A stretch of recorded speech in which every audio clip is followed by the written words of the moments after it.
Salam,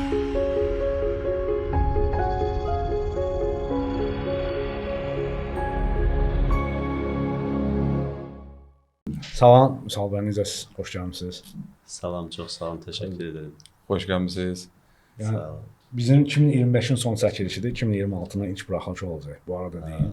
Yəni bu maraqlı yeni oldu. Amma başda birinci sualdan, Misal bəy. Koreyanın Azərbaycan məsələn memarlıq və dizayn sahəsində, bazarında, sektorunda özünün statusu var da. Öz çəkisi, öz ağırlığı var. Bura qədər necə gəlib çıxmısınız?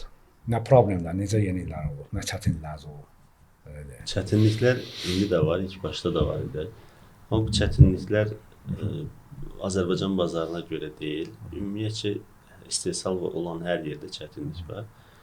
Amma mövzu DuPont Koreyandan gedirsə, marka olaraq heç bir çətinlik yaratmır. Tam tərsinə brend olaraq dünyada lokomotivdir və zaten 1967-ci ildə bu məhsulu dünyaya təqdim edən şirkətdir DuPont.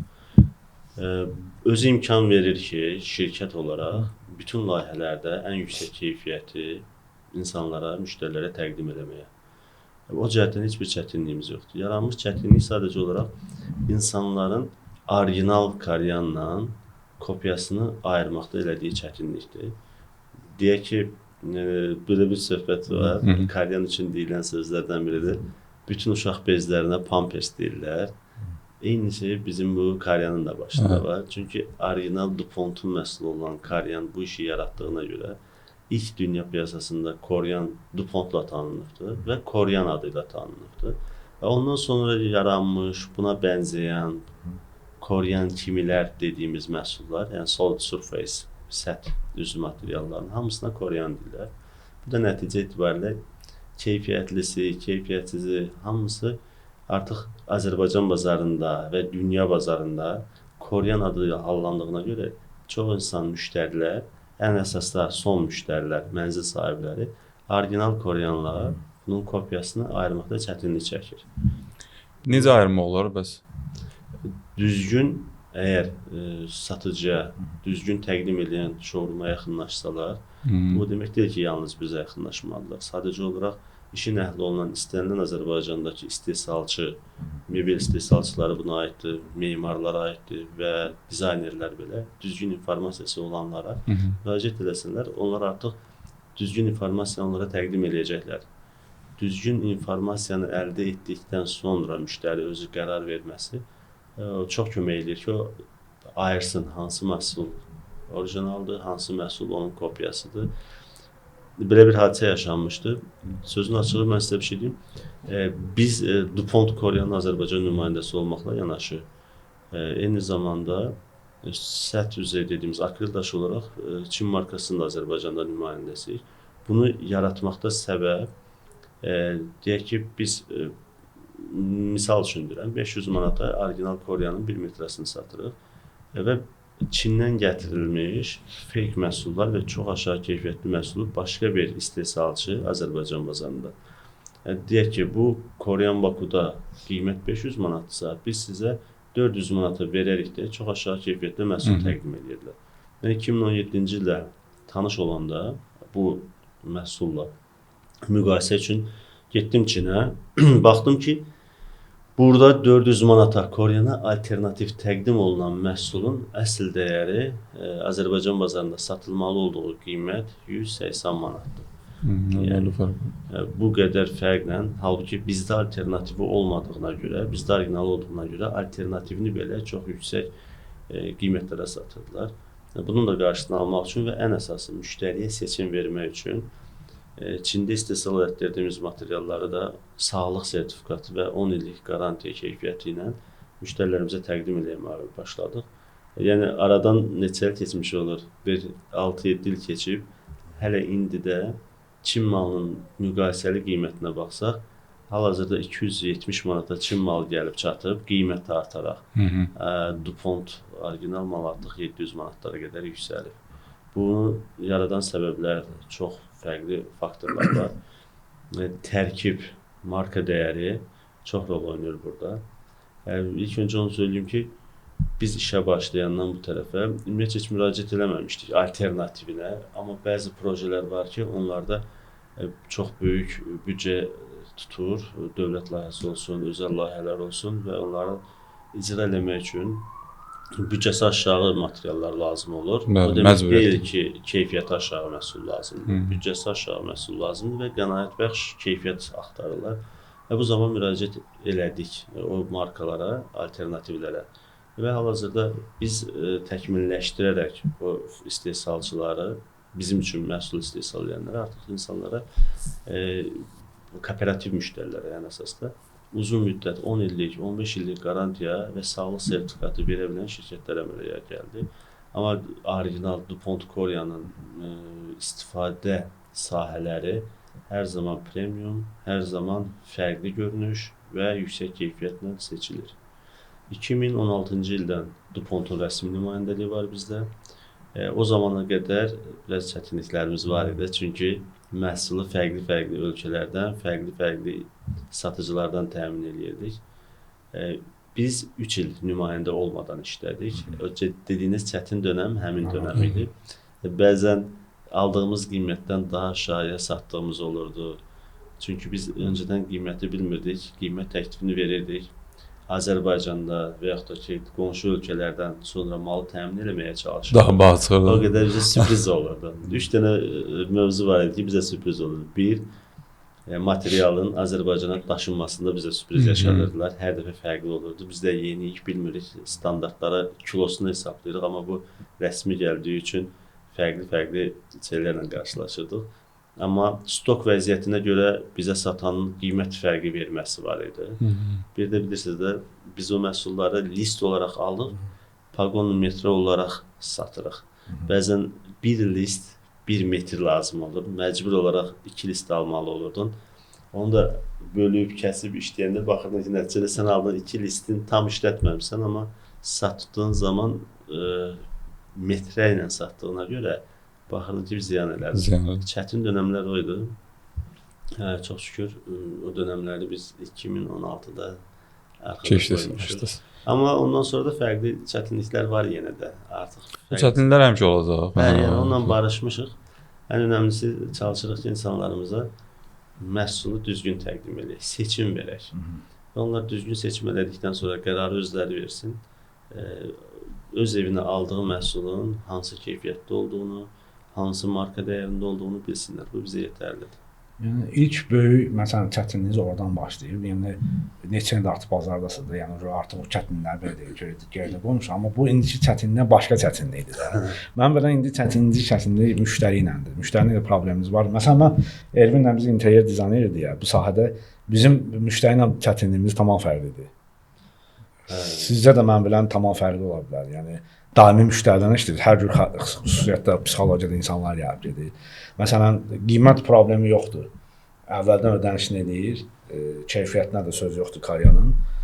Gəlir, alır, gedir, ustanovkaya gələndə bir problem, sonra ödənişin bir hissəsini edir, qalan ödənişin bir hissəsini edir, sonra orada bir problemlə nəticə etməli, mən razı qalmadım, dəyişin və ya ümumiyyətlə istəmirəm kimi söhbətlər olub, yoxsa yox? Çox maraqlı mövzudur. O deyirsə, indiki problemlər nədir? Öncədən də var idi, indi söyləyəcəyim problemlər. Amma daha öncə dediyim kimi fərqli problemlərimiz var idi, bu gözümüzə görsənmirdi. Hal-hazırda gülməli və maraqlı olan məsələ nədir? Mətbəx üstü dəzgahda söhbət gedirsə, bu böyük kooperativ şirkətlərlə gördüyümüz layihələrdə çox qarşılaşdığımız məsələ deyil. Çünki onlar da artıq hər şey öncədən dəqiqləşdirir, rəng seçilir, biz icraya başlayırıq, bitmə tarixi bəlli olur, bir proses davam edir. Orada heç bir çətinlik yaşamırıq və hal-hazırda davam edən 18 dənə layihəmiz var. Bunlar zaten bizim layihələrimizdən söhbət düşmüşkən ilk layihəmiz, böyük layihəmiz Gənclik Mall layihəsidir. Sadalasam onun ardından hal-hazırda Cənab Prezidentin açılışını elədiyi bir çox layihələrdə biz iştirak eləmişik və hal-hazırda davam edənlər var. Bu layihələrlə və projelərlə bağlı olan məsələdə artıq orta yolu tutmuşuq. Ən maraqlı gələn pərakəndə müştərilərdə evin xanımı ilə bəyin arasında yaranan ziddiyyət. Əsas problem. Yəni Çox orada yaşanmış həm problem. maraqlı deyirəm, amma ən çox ziyan verən problem odur. Çünki bəylərimiz artıq bir neçə ildir ki, başa düşürlər ki, mətbəx xanımın zonasıdır. Oradakı rəng seçimi olsun, daş seçimi olsun, forma seçimi olsun, qarışmasalar yaxşıdır. Onun üçün biz gələndə hamısına tövsiyə edirik ki, ac qalmamaq istəyirsinizsə, Qarışmasın. qarışmayın. Qoyun o mətbəx, o xanımın da gününün çox vaxtını orada keçirir. Qoyun istədiyi kimi dizayn eləsin ki, orada rahat olsun. Amma yenə də bəzi bəylər var ki, xanıma bəlkə də sürpriz eləmək istəyirlər. Xəbərsiz gəlirlər, daş seçirlər, rəng seçirlər. Biz yaxınlaşıb qulağına 2 dəfə pıçıldırıq da, bəlkə xanımdan gələsiniz ki, seçimi o eləsin. Orada sürpriz nə olur bilirsiniz? İşi bitiririk.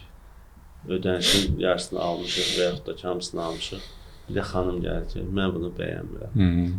Bəy ikna eləyə bilmir, yola gətirə bilmir. Axırda bəy deyir ki, çox xahiş edirəm, bunu sökək, təzədən eləyək. Ödənişi almağa əlimiz gəlmir. Zaten bir dəfə almışıq, vicdani olaraq. İkinci tərəfdən düşünürük ki, bəy sürpriz eləmişdi, bu da tutmadı. Nəticədə fikirləşik ki, qardaş, bu xanım özü yaşayacaq, yeməyi bu bişirəcək, bu da haqlıdır da, yəni bununla məsləhət eləmək lazım idi. Bu məsələ bizim üçün ən qərar verməkdə çətinlik çəkdiyimiz haldır. Yenidən pulunu alıb mı düzəldək, yoxsa bəyə deyək ki, yox bizlik bir şey yoxdur, siz həll eləyin. Ya da xanıma deyək ki, vermişik də bizlik deyil də, götür apar işlər. Ədalətlidir, amma mərhəmətli deyil. Burada biznes və vicdan bir-birini çeylədiyi zamandır, o çəkişdiyi yerə gəlir çıxır. Amma başqa belə bir problem, ümumiyyətcə problem dedikdə istehsalat varsa, problemi gözləyirik. O nədir? Əgər o bir ustanın əlindən çıxırsa və bu ay ərzində 200-300 müştəri ilə işləyirsə bir şirkət, bu 200-300 də ola bilər, 2-3 də ola bilər, 2-3 min də ola bilər. Burada problemi yaşayan insan faktoru varsa, problemin yaşanması, bir yahudatalar sözü var, deyir ki, problem pulla həll olunursa, o problem rasxoddur. Yəni ona problem çox deməyək, problem deməyək də, yəni o sadəcə olaraq zaman etkisi kimi baxaq ona. O da təcrübədir də hardasa. Əsas odur ki, o problem yoxdur deməyək. O ən çox qorxulan adamlar kimlərdir? Nəsə deyən kimi problem yoxdur. Ən çox da problem həmin adamlardır. Sözün arxasındadır. Həmin adamlarda daha çox problem çıxır. Əsas odur ki, mən ustalarımıza hər zaman deyirəm ki, uşaqlar, bugün nastroyeniniz yoxdursa, bugün evdə yoldaşla dava edib gəlmisinizsə, gəlin montaja getməyin və yaxud da ki, gedin yenidən istirahət edin. Amma aşağı enerji ilə, aşağı ruh halı ilə həm müştərinin evində gedib avranı aşağı salmayın. Ya da sexdə, istehsal sahəmizdə atmosferi zəhərləməyin də, ətrafınızdakilərə mənfi, negativ enerji ötürməyin deyə. Orası düz. Yəni o insanın hər günü eyni halda olmur. Bir gün keyfi var, bir gün yoxdur, bir gün problemi var. O da istər-istəməz insan faktoru dediyimiz mövzuda işinə və həmənki gününə yansıyır. Tam rahat müştəri olanda o işi də məndə yaxşıdan daha yaxşı alınır. Əgər müştəri olub ki, son layihələrdən birində, ona görə də yəni sizin sözə qüvvət olaraq emosiya... Mənim fikrimcə bir müştərinin Korean və yaxud da ki, Porselen, Infinity bizdən məhsul seçməsi üçün 3 dənə səbəb. Bizdən deməyim, ümumiyyətcə, niyə müştəri normal bildiyi rezapal istifadə və yaxud da tökmə mərmər istifadə eləməməyini tövsiyə edirik. Üçüncü məsələ, birini qeyd elədik, sağlıqlı, ikincisi görünüşdür, üçüncü məsələ keyfiyyətdir. Niyə? Çünki bu məhsullar ucuzlu deyil, ucuzlu belə olsa, kiminə görə ucuz, kiminə görə baha, hər hansı bir büdcə ayrılır, ailə büdcəsindən.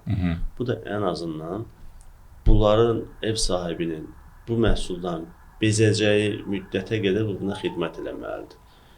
Bu ən önəmlilərindən də biri budur. Görünüş, keyfiyyət və sağlıq. Bu üçü olursa, mən də vicdanım, yəni satıcı olaraq deyək də, məhsul təqdim edərək, vicdanım da rahat olsun və o ticarətin, biznesdən də ləzzət almaq oradadır.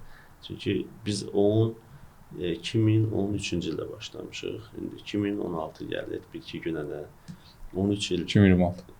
Baxın, həmin layihədə mən Koreyanı bir daha tanıdım ki, həmin layihəni icra eləmək üçün alternativ material tapılmadı. Nədir bu? Daş olsun, termoformik, yəni istilə əyilə bilmə, forma ala bilsin və 50 il fasadda qala bilsin. Yəni orada Koryan yenə önə çıxdı və o məhsul seçimi. Koryanı istədiyiniz kimi əymi olur da, Bəli, deyilmi? bəli. Onun bəlli zaman dilimində, bəlli temperaturda saxladıqdan sonra bildiyiniz yuxa kimi bir şey olur. 15 dəqiqə, 20 dəqiqə vaxtımız var ki, biz onu forma verək, soyuduqdan sonra yenə də daşdır. Eyni formasında qalır. Ən önəmlisi isindiyi müddətdə ya enində, ya uzunluğunda, ya qalınlığında 1 milli də olsa dəyişiklik olmur. Biz indi belə deyək, bu sizin özünüzə verdiyiniz sualı biz zaten verilişin ortasında verməliydik. Amma suallardan siz yenidən o sualı özünüzə verməmək üçün yenidən biz qabaqlayaq sizi.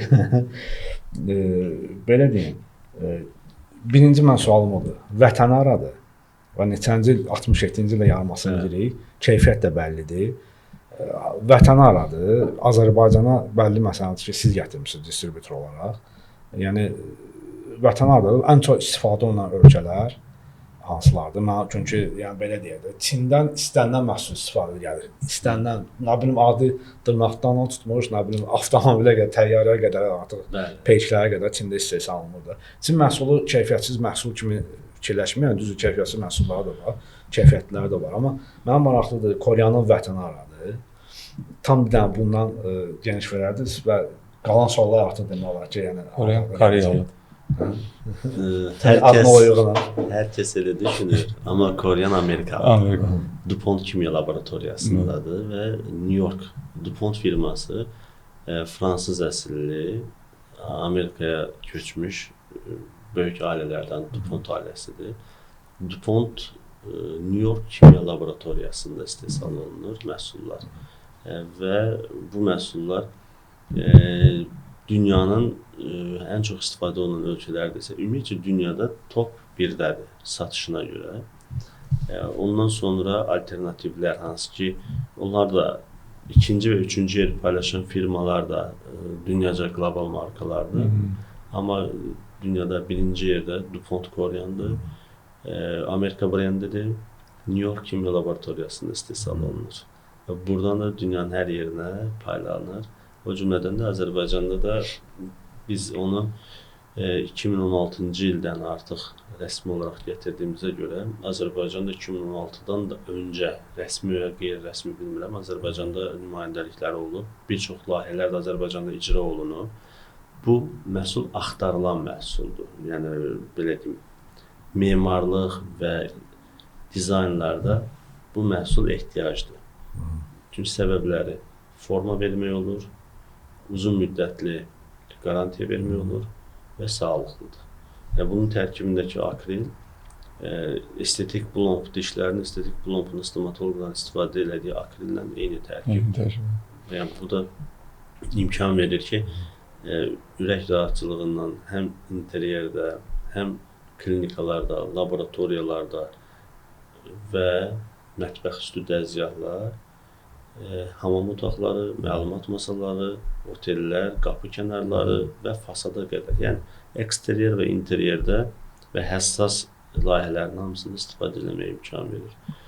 Dünyada ən çox hal-hazırda ən böyük müştərisi Dubaydır. Yenidən salınan nano şəhər deyə o yeri tam dəqiq deməyə bilərəm və ora üçün çox böyük sayda məhsul istehsal olunur. Hal-hazırda Birləşmiş Ərəb Əmirliklərində çox geniş istifadə. Zaten Amerika bazarıdır, Avropa bazarıdır. Hətta bəzi ölkələrdə alternativini heç istifadə eləmirlər.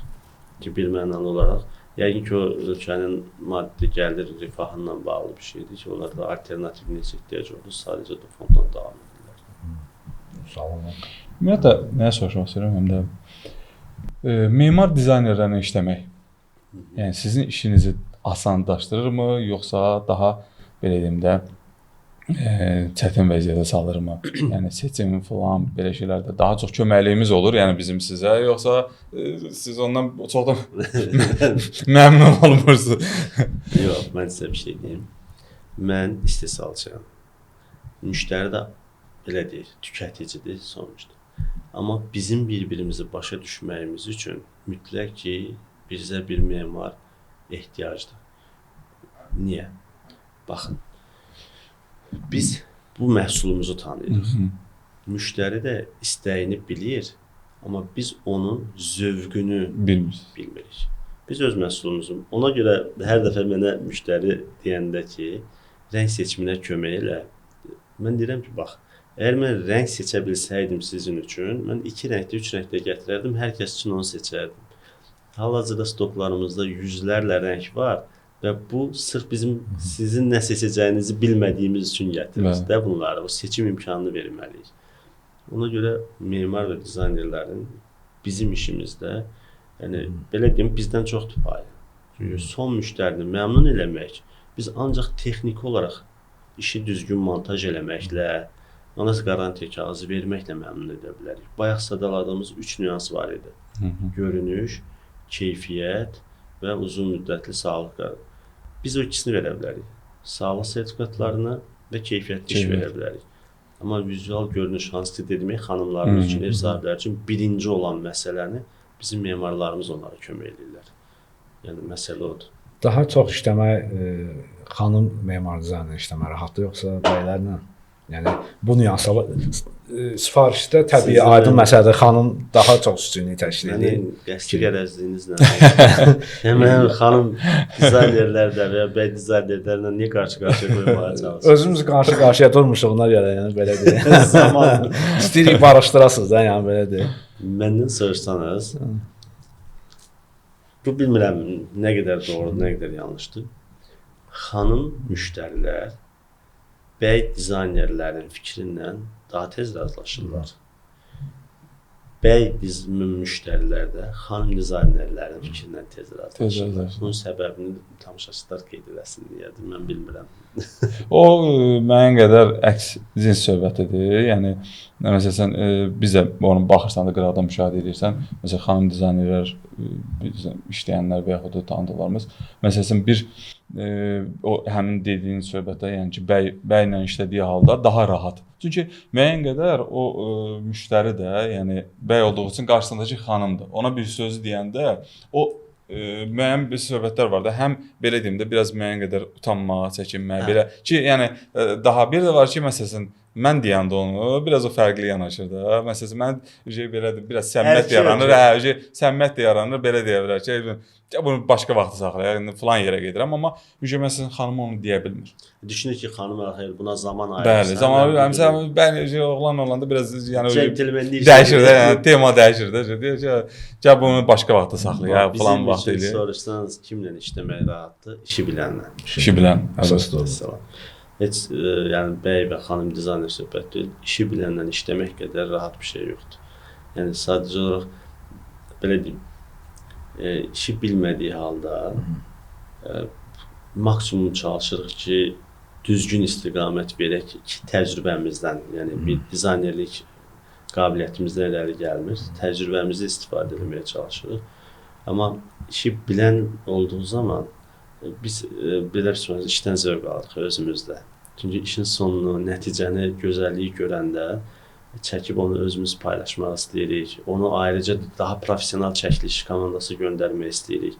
Ki bizim işdə də gizlətməyəcəm, 2 dənə nüans var da qardaş. Bir pul qazanmaq tərəfi var, bir də işdən zövq almaq tərəfi var. Yəni pul qazanmaq bütün sahələrdə var. Zövq alsan da, almasan da, nə ilə məşğul olsan pulunu qazanacaqsan da, hər kəsin röyüsünə görə.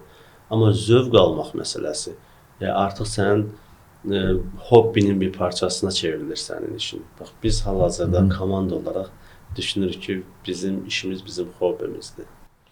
Siz komanda olaraq da yaxşı komanda formalaşdırmışsınız, mən elə fikirləşirəm. Çünki indi layihələrdə mən indi işləmişəm də sizdən, yəni açıq deyim, sizdən yəni heç bir narazılıq görməmişəm. Yəni narazılıq yaşamamışam. Əsasən də sizlə narazılıq məndə harda olur? Məsələn biz dizayner, müştəri bizə onu belə deyim də mənfi ötürdüyü halda biz narazı qala bilərik də daha çox sizdən də. Məsələn mən işlədiyim layihələrdə sizdən görməmişəm onu, yaşamamışam. Yəni müştəri tərəfindən də mənə heç bir narazılıq gəlməyib, hətta ki əlimi sıxıblar ki, halal olsun ki bu filmlə bizi tanış elədiniz, məsələn bunların məhsulları oldu.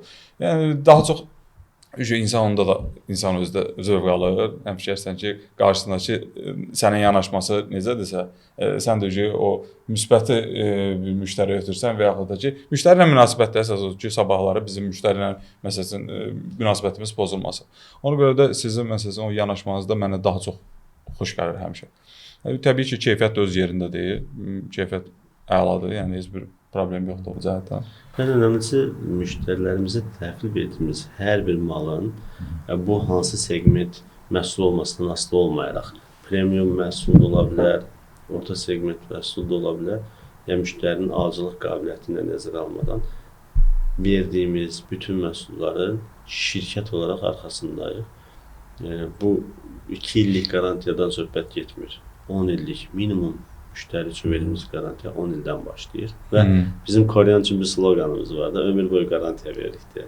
Çünki onun birləşmə yerləri, hətta müştəridən qaynaqlanan səbəbdən belə qırılsa, çartlasa, biz onu yenidən elə bərpa edirik ki, bəlli olmur ki, burada daha öncə hansısa bir çat var idi və yaxud da cızılma var idi. Ona görə ömür boyu qarantiya verə bilərik.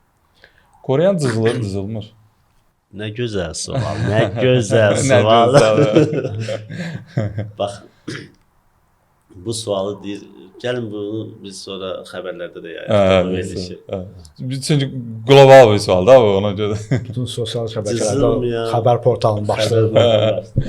Özü də sual belə tap deyib yerdə ortadadır. Mən ona görə nə gözəl sual. Cızılmayan material yoxdur bu sual. Baxın, mən müştərilərimiz yanında izah edirəm.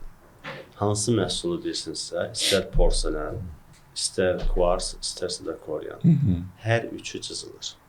Nə ilə cızmaqdan asılıdır və ən önəmlisi, cızıldıqdan sonra bərpası varmı? Bəli, əsas məsələ odur. Əsas məsələ odur. Səhv eləmirəmsə də bir adı vardı, o klasik görünüşdür. Onlar kvarsı da cızır və onun da bərpası evin içərisində su ilə polirovka eləmə imkanınız olmadığına görə bilirsiniz, o şəraitdə təbii mərmər. Bu da bərpası yoxdur deməkdir. Ancaq Koreyan məhsullarının, DuPont'un müştərinin evində, hətta pərdələr belə, lüstr belə yerində qalmaq şərti ilə heç bir şey sökülmədən, avadanlıqlar, toz əmmə makinası deyir türklərdə, bizdə də nədir? Toz soran. Toz sorana qoşulur. Mən belə şeyimi 1-2 saat ərzində polirovka ilə istənilən cızıqları aradan qaldırmaq olur və bizim şirkətdən alınan hər bir məhsulun 2 ildən bir ehtiyac yaranarsa polirovkası ödənişsizdir. Cilalanması ödənişsizdir. Yəni bu da bir xidmətə ekstra verir ki, ürəyiniz rahat olsun deyə. Mən elətdirmişəm sizə bir də. Yəni o polirovka olunursa... Cızığı polirovkada, cızıq olan yerə elətdirmişəm. Yəni belə bir şeydir də, 200 min, 300 min pul verib maşını alırıq. Almırıq, üzr istəyirəm, görəcək. Almırıq, yəni alırlar. Alanlar var. 100 min traner bu da yaxşı ki, canlı döyülük kəsərsən arasında. Niyə kəsilir? Yox, belə deyil, pulumu ver kəsin. Yəni, izah yəni, Koreyan rəhbərinin susturulan cavab da, yəni belə. O qədər maşına pul verən adamlar var da, yəni. Bəli. Böyük rəqəmlər, maşınlar alırlar. 2026-dan deyəsən çox dəyişikliklər olacaq. Özümə nə deyirlər onu? Bu təzə bir söz var. Bunu mən özümə nəsə eləyirəm deyirlər. Rəva bilmirəm. Evrənə mesaj göndərir. Alırlar 500 minlik maşınlar falan deyir. Özüm bir mesaj göndərmiş olur. O görürsən pullardan gəlir. Kosmosdan düşür yəni. Mən maraqlıdır. Bir sağ olun. Cümləmi bitirəməmişəm. Maşın alırlar 500 minlik. Mən cümləmi bitirəmədim. Dediyim odur ki, məsələn, insanlar gedirlər böyük rəqəmlərə, böyük məbləğlərə maşın alırlar və o çox ani bir şeylə üzərinin boyası cızıla bilir. Yəni, bunu normal qarşılayırlar ki, buna gedirlər 5.000 manatlıq, 10.000 manatlıq qoruyucu plyonka çəkdirirlər. Hər ilin sonunda bir külli miqdarda pul verib polirovka elətdirirlər. Amma burada 2.000, 3.000, 5.000 yəni verilib alınan bir daşı 2 ildən bir polirovkası və ödənişsiz olduğu halda onu problemə çevirirlər. Bu da maraqlı nüansdır. Ona görə rahat olsunlar. Yəni, mənim öz evimdə də 8 ildir Koreyandır. Pul orijinal Koreyandır var. Ki, yəni 8 ildə bir dəfə də olsun bizim əməkdaşlarımız gəlib, onu cilalamağa ehtiyac olmuyor. Yəni ehtiyac olarsa yenə ödənişsiz eləyəcək. Ödənişsiz eləyəcək. Siz bizi bir dəfə qonaq çağırın, bizim uşaqlar da axı. Yəni ödənişsiz Donski Bayraq ödənişsiz. Belə çıxır ki, Karyana yeni sloqan əlavə eləmək olar da. Yəni Karyan ailənin xoşbəxtliyi. Yəni belə bir sloqan kimi. Yəni ümumiyyətlə yəni Karyanı tanıdığım ildən 9 ildə 10 ilə yaxındır. Yəni müsbət həqiqətən mənfi heç nə eşitməmişəm. Amma belə bir sual var. Məsələn, Elvinlə biz bu sahədə 15 il var. Təmiz 16-cı ilə keçir bu sahədəyik. Mənim şəxsən olub ki, mən əvvəl riyaziyyat müəllimi işləmişəm bu sahəyə gələnə qədər. Ondan sonra dövlət idarələrində işləmişəm, amma yəni artıq 4-5 il işləmişəm, amma burada keçməyim ani olmayıb. Çünki mənim uşaqlığımda rəssamlıq dövrü keçib 4-5 il, daha 6 ilə yaxındır. Mən içimdə qalan hiss olub da interyer dizayn sahəyə gəlmək.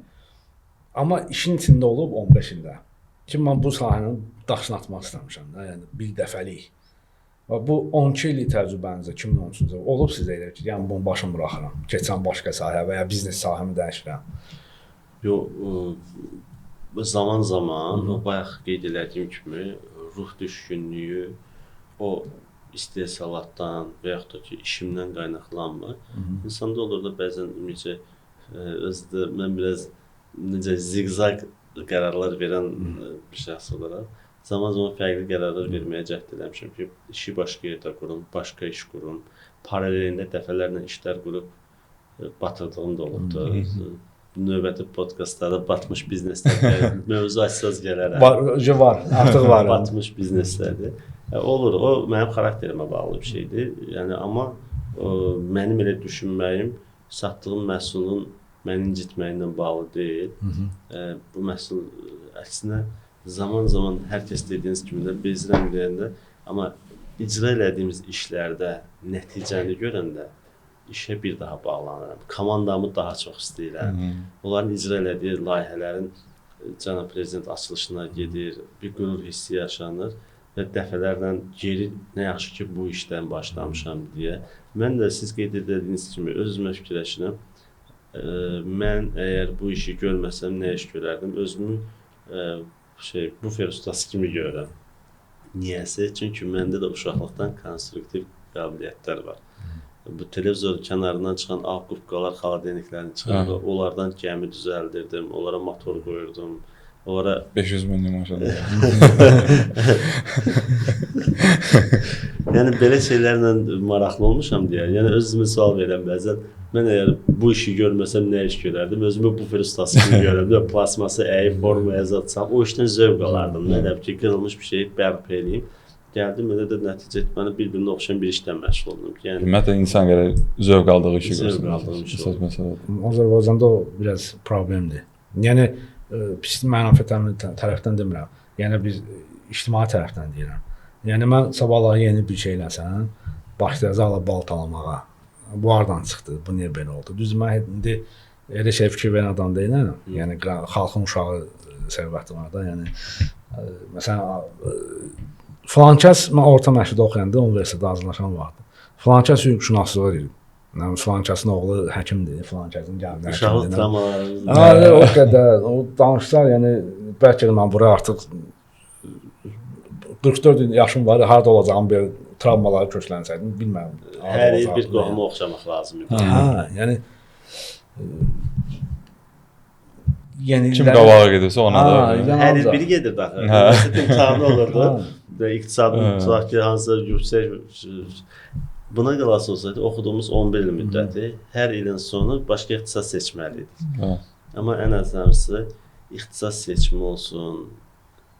Onlar hamısı insanın gələcəkdə qərar verməsinə yeri gəlsə dəstəkdir, yeri gəlsə kənarda olan müdaxilələr dəstəkdən çox maneədir. Çünki öz içindəki qabiliyyəti göstərə bilməyinə mane olur ki, yönləndirmələr. Amma bəzilərinin üçün də şey arayır ki, yönləndirməyə ehtiyacı var, xarakter olaraq. Amma mən memar, dizaynerlik içində cüzi də o insanlarda varsa, o azad ruhlu insanlar da onları yönləndirməklə işə alınmır. Alınmır. Zaten bunlar özləri insanları yönləndirir. Necə bunu yönləndirərsən? sualım da elə bu üzərindən gəlirdi. Fikir gəlirdi ki, daha fikrim bu suala gəlirdi ki, siz bu Karyanda rəhbər olaraq bir neçə nəfərsiniz də, yəni belə deyək, yox təksiniz yəni. Təksiniz. Yəni buna qədər kənar problemlər, kənar müdaxilələr, nə bilim, alınacaq, alınmayacaq, yəni mənfi fikirlər falan belə bir şey olur yoxsa yox? Olur. Hal-hazırda da var. Çünki elə qərarlar qəbul etməli oluruq. Bizə tək qərar vermək çətindir. Tək qərar vermək ortağın olmamağı yaxşı tərəfləri olduğu kimi pis tərəfləri də budur. Bütün yükü, bütün gələn zərbəni tək çiynə götürməli olursan. Bunun mənim üçün ən çətin tərəfi nümayəndəlik almaq istədiyim zamanlarda almalı olduğum bir məbləğ var ilk sifariş olaraq və o məbləği toplamaq mənim 2 ilimi çəkdi, bilmək istəyirsinizsə. Yəni onların DuPont'un bir konteyner malını alması üçün lazım olan məbləği toplamaq 2 il çəkdi. Yəni bu çox ciddi rəqəm idi o vaxtı və düşünün ki, 2 il müddətində hər gün fikirləşirsən ki, dəyərmi bu boyda məbləğə sən bu markanı almağa? Çünki bilmirsən nə olacaq və bu marka ilə sən xoşbəxt olacaqsan, onu bilmirsən. Düşünürsən ki, bu qədər özün toplayırsan, dəstək alırsan, bir məsuliyyətin altına girirsən maddi olaraq. Və bu elə bir məhsuldur ki, gətirdikdən sonra son məhsula xam maldır bu. Düşün ki, parça almışam, kostyum tikib satmalıyam. Sən xam mal alıram və mən bunu son məhsula çevirib satmalıyam ki, və müəyyən qədər orada da xərclərim olacaq ki, ciddi xərclər ki, bu istehsal, daşınma, kiralar və sonra pul qazanasan.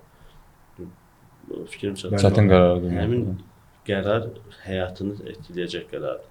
Çünki ciddi bir borcun altına girirsən ki, mənim o zaman 22 yaşım var idi. 22 yaşda 200-300 minləri düşünmək dollarla da ciddi rəqəmlər idi.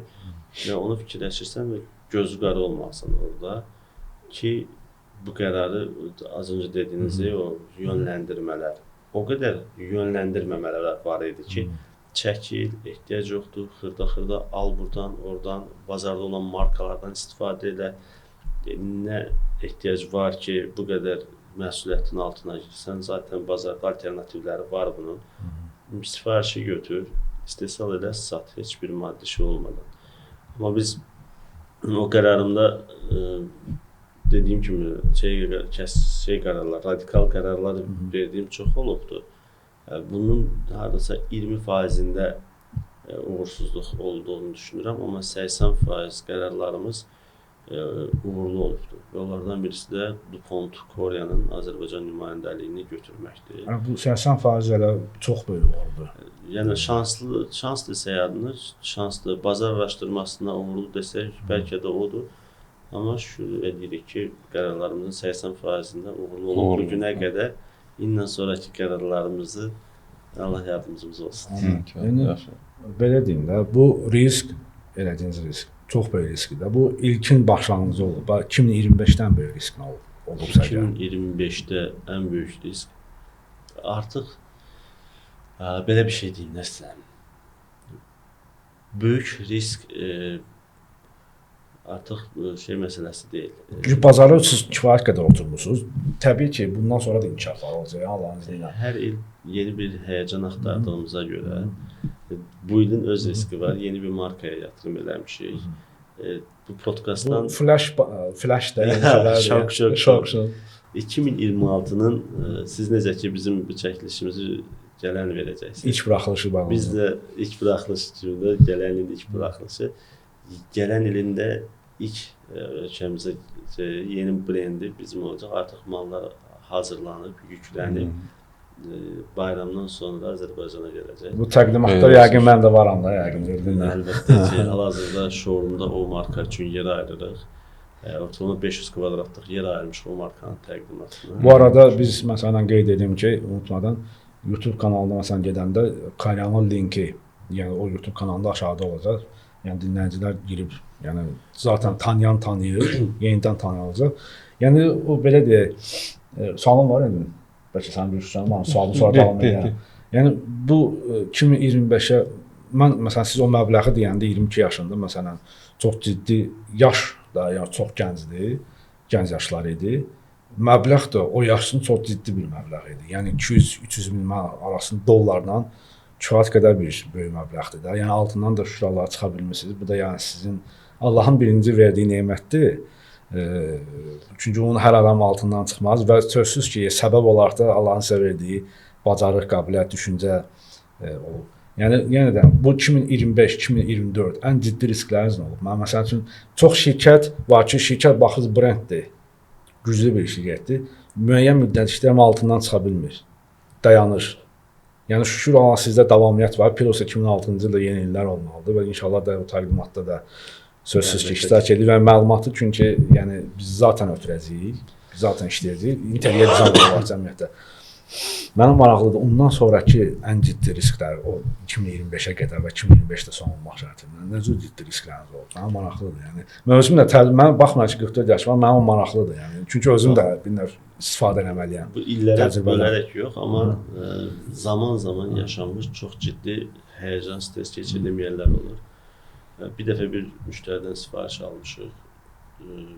Mənzildir, amma elə bir ki bir layihədir. Çünki bizim üçün, yəni mən o yeni başladan vaxtlar üçün bir mətbəxə 36 dənə list gedirsə, daş gedirsə, bu mətbəxin normal bir layihə sayılırdı özümüz üçün. Çünki o vaxtlar biz ayda 36 dənə list satırdıqsa, artıq bir mətbəxdə idi. Ölçüdə mətbəxə bütün divarlar hər yeri üzərində. Həyət evidir, villaydı. Və bu adamın bilmirəm, onun yeri də məmur idi. Və bu məhsulu ölkəyə gətirməyə çalışırıq. Bayramlar düşür, mal gecikir və hər gün zəng eləyir və çox səbirli adamdır, yaxşı münasibət başlayıb, gün keçdikcə təhdid mesajlarına çevirir. Düşünün, 2 gün vaxt istəyirəm ki, mal gəlir, sərhəddədir, gömrükdədir. Hər dəfəsi də bunun səs tonu dəyişir və mən yeni başlamışam. Və bu adam, mən düşünürdüm ki, o zaman pis adam olsaydı, mənə çox pisliklər eləyə bilərdi ki, sırf məni niyə alladırsan deyə, halbuki aldatmırdı. Axırı bir günlərim özümü toxtatdım, zəng elədi, açdım. Dedim ki, mallar hal-hazırda gömrükdədir. Və gömrükdə bir sıra var və onu gözləməliyimiz var. Biz heç cürə çıxarda bilmirik. Əgər sizin buna imkanınız çatırsa, falan nömrəli maşındadır, tırdadır. Çıxardın, biz onu çox sürətli şəkildə icra edib işi sizə təhvil verəcəyik. Bunu mənə deyir, əvvəlcədən deyin, burada narahat olasın, nə vaxt mal çıxar, onu da verərsiniz. Deyirəm, axı bu nətər belə rahat deyə bildim, mən az qalmışam, ürək dərmanlarından yaşayıram. Düşünün, stres pik həddədir, özümə, indi belə rahat danışa bilirəm, amma düşünün ki, bu proses bir 15-20 gün, hər gün gələn zəng və yenisən, heç bir müdafiə mexanizmanı yoxdur. Çünki adama demişsən ki, olacaq, olmur və bu adam da hər gün üstüvə gəlir. Yəni 15 günün sonunda bu adam çox rahat, tamam, nə vaxt çıxardarsınız, onu da verərsiniz. Ki artıq bilmirəm, əmin oldu ki, artıq mallar gömrükdədir, ona görə mi belə rahat oldu? Bəlkə o vaxt yaşım az idi, güvənmirdi ki, mən o pulun bir hissəsini avans olaraq almışdım. Ya bəlkə maraqlanmış, bilirmiş, sən deyəndə üst-üstə düşüb görüb ki, arxayın olub ki, düz deyir, o da ola bilər. O da ola bilər. Sonra da çox yaxşı münasibətimiz oldu, fərqli onunla layihələr icra elədik. Yəni, belə deyim, ilk tanışdığımız belə stresli başladı işlə, ümumiyyətlə tək bu deyildi. İşlərin ilk başlarda o streslərin olurdu. Verdiyin sözə zamanında əməl eləmək vaxtında. Düzdür, indi arsızlaşmış, bunu ilə fərq eləmək. Zarafat bir tərəfə, bu anamsı kəsərsən, xeyrə. Zarafat gəlir, o vaxtı çox məsuliyyətlidir, indi biraz arsızlaşmışıq. Ona görə tırt eləmir bizdə. Zaten belə deyək, biz Koryana sizin vasitənizlə etibar eləmişik, sizin vasitənizlə güvənmişik. Ona görə də sizə tam şəkildə güvənimiz çoxdur. Yəni bayaq ona görə linki qeyd edirdim ki, YouTube kanalı arxasında. Yəni sizi zahirən biz məsələn tanıyırıqsa, tanımayan adamlar da var. Yəni bir növ vasitəçi kimi sizi tanısınlar və iş quranda da sizin artıq zaten işin içində güvəncə görəcəklər, etibarlılığı görəcəklər. Biz sizə tam arxayınıq. Belə deyil. Buyurun. Bayaq soruşdunuz ki, hər ilənə həyəcan var deyə. Biz 2016-da DuPont Koreanla başladıq. Onun ardınca da biz fərqli markalardan Azərbaycanda nümayəndəliyini almağa həvəsləndik. Və bunun yanında biz hal-hazırda İtaliyadan Infiniti markasının, Polşadan Deante brendinin və Almanya Hafele markasının, Çindən Neon markası kimi artıq şirkətin bazasında hal-hazırda 12 fərqli marka toplaşıbdır. Bunların hamısı öz paralelində interyer dizayn həlləri üçün məhsullardır. Bunlarda zamanla yeri gəldikcə həm sosial mediada, həm müştərilərin layihələrində görürsünüz və görməyə də davam edəcəksiniz. Çünki artıq hansı adını saladığım markalar Azərbaycan bazarında kifayət qədər sevilir, müştərilərimiz tərəfindən bəyənilir. Memarlarımız da sağ olsun. Çox gözəldir həqiqətən. Onların istəklərinə uyğun məhsullar seçib gətirməyə çalışırıq. Sağ olun, var idi. Sualdan sual doğru. Gedir onda yerə. Biz burada danışacağıq. Mövzu çoxdur. Hələ biz yaralı nöqtələr var. Falan layihədə, falan proqram olmuşdur. Ona başlasaq bu işin axırı yox. Biz konsept elə də bilmirik. Çöldə hava necədir, gecədir, gündüzdür. Bir də çıxacaq ki, hər yer qaranlıq. Və belə deyək, 22 yaş mən yenə də o mövzuya qayıtdım. Çünki mən orada takılıb qalmışam da. Sən nəsə istəyirsən oradan nəsə istəyirsən. Çünki mən belə deyək də, yəni ali təhsil alıb yəqin ki, hərbi xidmət, hərbi müddətdən sonra artıq böyük bir işə başlamısınız da, yəni belə deyək. O nüans da maraqlıdırsa qeyd edeyim. Yox, qeyd edin təbii ki, mən maraqlıdır. Mən birinci kursu əyani qəbul oldum, gəldim Bakıya. Semestr imtahan və qərar verdim ki, mən ikinci kursu qiyabi oxuyacağam və qiyabiyə çevirdirdim, getdim əskərliyə. Əskərlikdən sonra getdim Rusiyada, əmimin meyvə tərəvəz isklatları var idi, orada fəhlə işlədim. İmtahanlara gəldim, getdim, bu proses bir il yarım davam elədi, belə. Yəni, bunu verməyəsiniz, bu sizin üçün.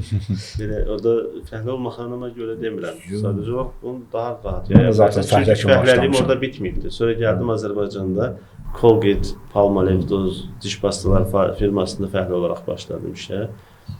Buradakı paralel, bir il davam elədi oradakı işim. Artıq mən bu bir ildə Azərbaycan bazarında satış təlimləri, taktikaları mənə öyrədən həmin firma oldu. Hansı ki, orada mən fəhləlikdən başladım, sonra çatdırılma xidmətə keçdik, artıq sonra satışa keçdim və o zaman artıq mən Bakıda məhsul necə satmaq olar, ümumiyyətcə Bakının xəritəsini, yəni yolları, məkanları, lokasiyasını öyrəndim, Bakı doğmalaşdı mənim üçün.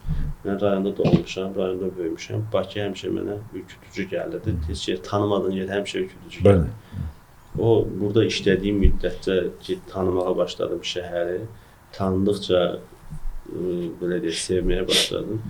Artıq düşündüm ki, mən bu şəhərdə başladığım şirkət Azərbaycanda zaten satış şirkəti olduğuna görə bir növ mənim üçün məktəb oldu. Ondan sonra da fərqli firmalardan təkliflər gəlirdi. Bir ikisini dəyərləndirdik, amma nəticə etibarindən satacaqsa öz malımızı sataq deyə başladıq. Malımızı satmalı. Elə olub ki, məsələn, bu illər ərzində layihədir, böyük məbləğdə olan layihədir. Amma layihədən fikirləşmişsiniz, yox, bu mənim brendimə zərərdir, imtina eləmişsiniz. Elə bir layihə olub. Məsələn, brendə zərər gəlməmiş, böyük məbləğli layihədə imtina eləməlisiniz. Brendə zərər yox. Mən sizə bir şey deyim, çox ciddi bir layihə var idi. Sırf mənim komandamı yoracaq deyə pul qazanacam, amma komandamı yoracaq deyə mən layihədə imtina eləmişəm. Ki, niyə? O layihədə işin icrası, şəraiti qıymamışam ki, orada mənim komandam bu işi icra eləsin. Dediyiniz kimi, yəni marka olaraq düşünməmişəm. Sırf orada öz komandamın sağlığını düşünmüşəm ki, oradakı şərait, oradakı sadəcə olaraq o layihə 6 ay sonra yay vaxtında icra oluna bilərdi ki, bunu bizim komandanı ora qışın soyuğunda, o şəraitsizlik yerdə salıb işlətməyin mənasız olduğunu görüb, orada mən imtina eləmişəm. Yəni, markanı yox da komandamı həmişə çox istəyirəm, onlar hər zaman düşünürəm. Bu çox böyük. Və bu da yəni etibarlılığınız, vicdan, hər şey bağlıdır. Qardaş, nətər düşünməyim, hamısı qohumdur. Şirkətdə 60 nəfərdir. Bunun 59'u qohumdur. 59'u Balakənlidirsə, bunun da bir 50'si qohumdur da, geri qalanı da qonşudur. Yəni burada bir də özünüz bilirsiniz də, qohumla işləməyin çətin. tək qohumla işləmiş olmursan, bütün nəsildəki ağsaqqallarla da işləmiş olursan, ona görə bir qərar vermədən öncə Çıxara da bilmirsən, konsey qurulur ki, bu uşaqlar bu işə getsin, yoxsa yox. İşdən çıxarma da olmur da Çıxarma. deyirəm. Çıxarma olanda gərək ki, balacana Özünə gəl. çıxasan. Mənə verilən suallardan birisi, qohumlarla işləmək necədir? Deyir, lazım olanda işdən çıxarda bilsən. Deyirəm ki, valla yığışdılar, indi məni işdən çıxardarlar. Çünki onlar çoxdur. Onlar çoxdur, yığışdılar, məni işdən çıxardarlar. Belə məsələn belə deyim, ciddi məsələn çox yəni qərarlar vermisiniz də riskli. Olub məsələn qeyri-adi olub məsələn dediyiniz kimi. O xanım bəyənməyib, kişi sürpriz, bəy sürpriz eləmək istəyib almayıb. Amma bu cür tipli başqa məsələn olub. Məsələn belə deyək, yaxşı ki o hadisədə xanım bəyin başına vurmayıb, qaryasında vurub. Yəni qaryanın ağır bir şeydir, məhsuldur. Yəni başqa məsələn belə deyək, məsələn dizayner olub ki, mənim məsələn iş olub ki, mətbəxdə Port Bakıda layihə etmişik. Gənc ailədir, bir də qaynanasıdır bəyin. Bir mətbəxi özü klassik bir işdir. 4 dəfə dəyişib. Sanuzel hamamı isə ümumilikdə 8 dəfə dəyişib bir layihəni. Mən o layihənin sonunda o işi götürmədim. Hansı yəni bunu belə artıq yəni işdən yoruldum, imtina elədim. Yəni hətta aldığım behi belə geri qaytardım. Halbuki o behdən mən müəyyən faizi xərcləmişdim. Hətta o pulu sonra tərəfdən başqa yerdən pulunu behini qaytarmışdım ki, mən sizə anladım. Düz layihəni özüm tam vermədim. Yəni işlədim, plandır, eskizdir, 3D görünüşlərdir falandır. Onu verməmə şərtini işi dayandırdım. Dedim, bəs vaxt itirmişik zaten. Vaxt ikisi siz tərəfdəndir. Mən tərəfdən deyil. Yəni belə bir bu cür də çətin situasiyaya düşmüsünüz yoxsa inanmıram düşməyəsiniz, yəqin ki düşərsiniz. Yox, situasiyalara düşürük. Bizi bir müştərimiz polisə vermişdi. Biz ondan çox yaxşı dostuq indi. Təbii ki, çətinliklərimiz olub, mövcud günümüzdə də problemlər var. Ən əsası problemlərin həlli də var. Yəni bu problemlərin həlli olduğu müddətcə biz onu problem saymırıq. Sadəcə olaraq xırda zaman itkisi ola bilər. Bir də az öncə dediyim kimi rasxod ola bilər. Başqa problem deyil. Həyat devizimiz odur ki, stressdən uzaq, aqressiyadan uzaq, işi seviriksə işləyirik, komanda olaraq. Sevmiriksə özümüzə başqa iş axtarırıq. Yəni, aqressiyadan uzaq, çünki ömür qısadır. Bunun dadını çıxartmaq lazımdır. Gəldiyiniz üçün təşəkkür edirik. İşlərinizdə uğurlar, 2026-da yeni uğurlar. 2026 inşallah görüşəcəyik. İnşallah görüşəcəyik. 2026 inşallah. Sizdən hər cavabı aldıq təqdimatda işlər eləmək üçün. Əgər iştirak eləməsə bu verilişi buraxmayacaq. Sizsiz tədbir olar, sizsiz tədbir olar. Xaş qonaqlığı. Xaş qonaqlığı. Xaş atası başda olmaqla. Siz mən dəvət edəndə Allah razı olsun gəldiyiniz üçün təşəkkür edirik. Və bundan sonraki podkastımız da Elvinlə bərabər olacaq. Və yəni dediyimiz kimi memarlıq və dizayn bazarında olan problemlərin həlli yönündədir və təbii ki də yəni başqa yeniliklər. Onu deyirik ki, izləmək lazımdır. Hər dəfə orada bir like olun, izləyin, baxın, fikrinizi də bildirin. Uğurlar sizə dostlar. Sağ ol. Mənim də podkast olaraq ilk qatıldığım sizdən təklif gələndə sevə-sevə Elvin dediyi kimi dedim ki, Elvin vaxtı ilə uyğunlaşdır ki, mütləq mən iştirak eləyim. Sağ olun. Mənə də uyğun vaxt seçildi. Mən də sevə-sevə iştirak elədim. Bu yayımlansa da, yayımlanmasa da sizlə keçirdiyim bu bir saat çox maraqlı idi. Təşəkkür Allah razı olsun, təşəkkür ederim. Çox sağ olun.